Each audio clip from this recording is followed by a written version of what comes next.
Pa mi smo pre svega kao asocijacija medija, kao jedno poslovno udruženje napravili jedno istraživanje, napravili sken tržišta gde smo otprilike dobili jedan overview kako na našem tržištu ljudi posmatraju inovacije.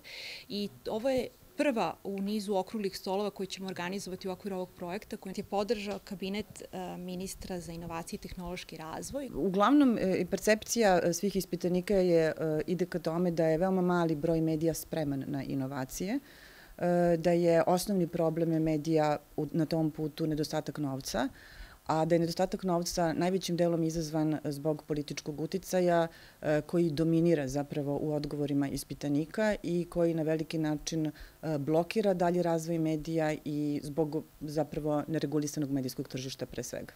Ja mislim da za sve medije stalna edukacija je veoma potrebna. Ono što ja mislim da do sada nismo imali prilike da vidimo, a to je da vidimo kako u Srbiji ljudi zaista rezonuju inovacije.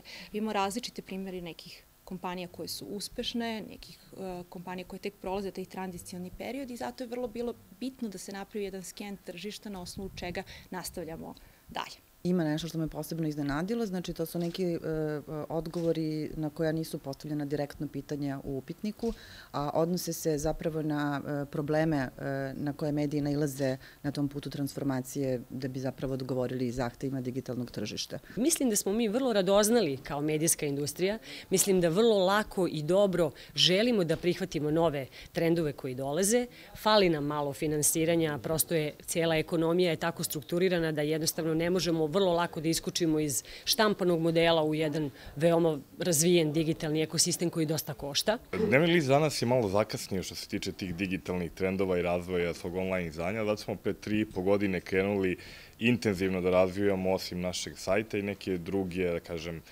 proizvode koji mogu da se smatraju neke inovacije, neke digitalne trendove. Mislim da na primjeru određenih medijskih kuća u Srbiji koji su prešli iz štampanog u digitalno ili solo digitalnih kompanija koje jako dobro zarađuju i uspešne su i targetiraju veliku masu čitalaca, mislim da mi ne zaostajemo u inovacijama i idejama.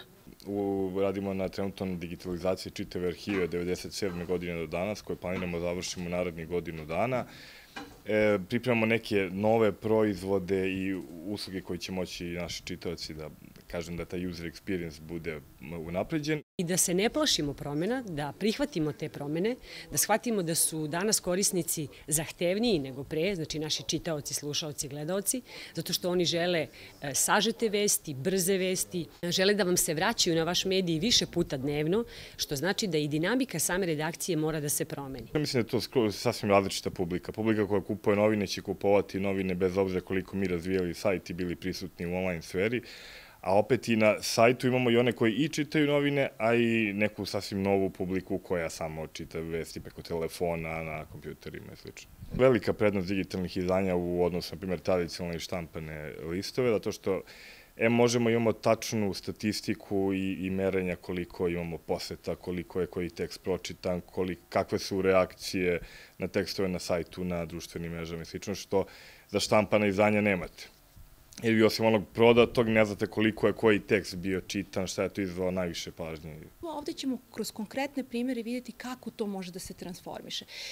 Posle ovog okruglog stola imat ćemo još jedan u Novom Sadu i taj završni u Beogradu, posle koga ćemo izdati jednu studiju koja će praktično tretirati kompletan projekat, znači od istraživanja preko različitih komentara koje ćemo dobiti u okviru okruglog stola, da zaista dobijemo jednu publikaciju koja je korisna za sve medije.